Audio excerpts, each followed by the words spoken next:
Hello, YouTube. Before you join an MLM, consider whether or not you should quit your day job. I would like to introduce you to the best piece of MLM advice given by an MLMer ever. And this was Anthony Napolitano, top of the pyramid in iGenius, which he gave during an Instagram Ask Me Anything in August of 2025.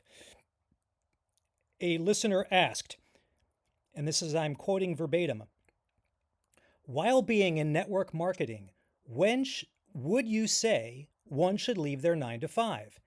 And Anthony gives a great answer. But here's how he starts out. He starts out by saying, I think everyone who does a network marketing business should actually do it part-time. Remember, this is somebody who knows better. Anthony's been in iGenius since it was called Wealth Generators 11 years ago, and he knows whereof he speaks. He has seen the landscape littered with the bodies of former iGenius reps. And he goes on. He qualifies this statement by saying, unless you have a sales background or a massive sales organization, you can just come in and crush it, right? So what he really means is massive sales organization. I think someone merely with a sales background who doesn't already have a downline underneath him would be advised to keep their day job. And then Anthony says this. This is the pièce de résistance.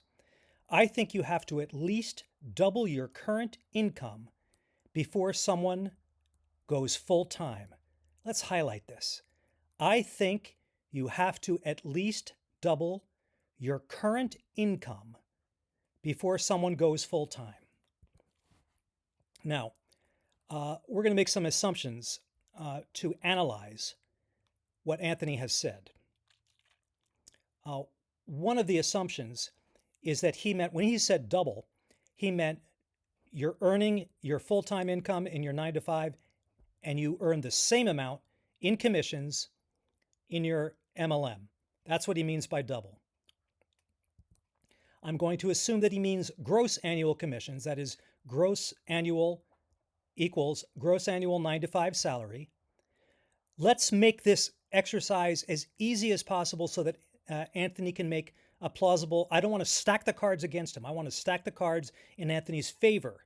So let's assume an individual who's making the minimum wage, so they're not going to have to earn that much money in gross commissions. In Massachusetts, if they take no time off, it's $31,200 a year. If they take 2 weeks off like a normal person, let's say they make $30,000 in salary a year. So now let's do the analysis, okay?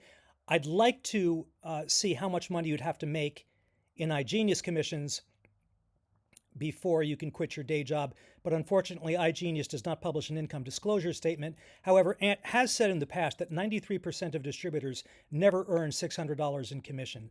And so therefore, it is almost certainly the case that the median net income, gross probably as well, but median net income is $0 or close to it. So I needed to go and find other examples of income disclosure statements.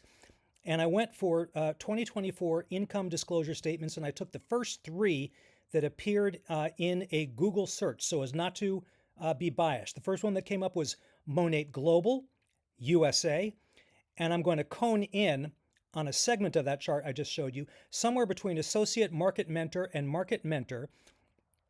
That is highlighted in green between $24,000 and $55,000 in gross commissions a year, which is our target.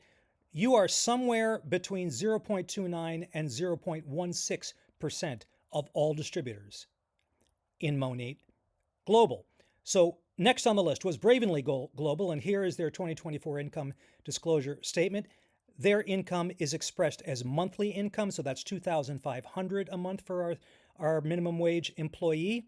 And you see somewhere between executive director and senior executive director falls our hamburger flipper. And that is somewhere between 4.58% and 0.44%. I don't have the data. I'm going to guess that it's close to 1% or less. But like I say, it falls somewhere in there and we don't know.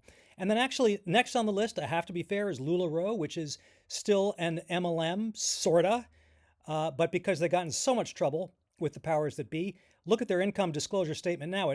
This one is the only one that I know of that actually includes those who lose money because their expenses exceed their earnings. And that's in red on the left side of the graph. So if we cone in on those who make $30,000 a year, that's between 1.73 and 1.11% of the company LuLaRoe. I'm going to reiterate, except for LuLaRoe, what I showed you just now are gross earnings or commissions. They do not include expenses.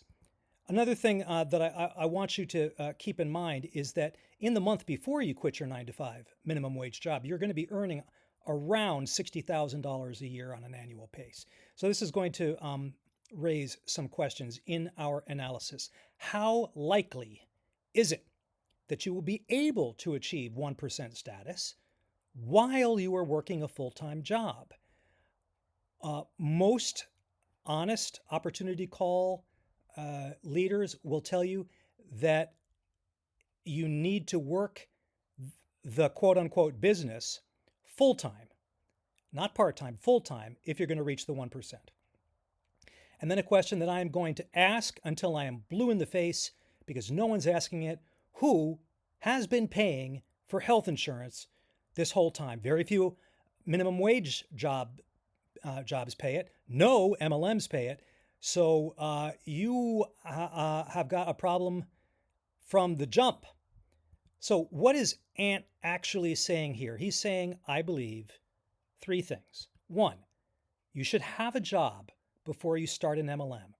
Great, great advice, except for somebody who's independently wealthy or has a spouse who makes money and you don't need the money. If you need to make money, you should have a job, preferably one that pays health insurance. Two, don't quit your day job until you are making your annual salary in MLM commissions. That's the crux of his answer. What he doesn't say is that before or after expenses? I would say, if I was sitting next to Ant, I'd say make that after expenses, and then you're going to put yourself into the way less than 1% of all distributors in that particular MLM. The bottom line is this: don't quit your day job, period, because you're going to need the money. Folks, your skills, knowledge, and experience are way too valuable to waste in an MLM. That's all I got. I'll see you in the next one.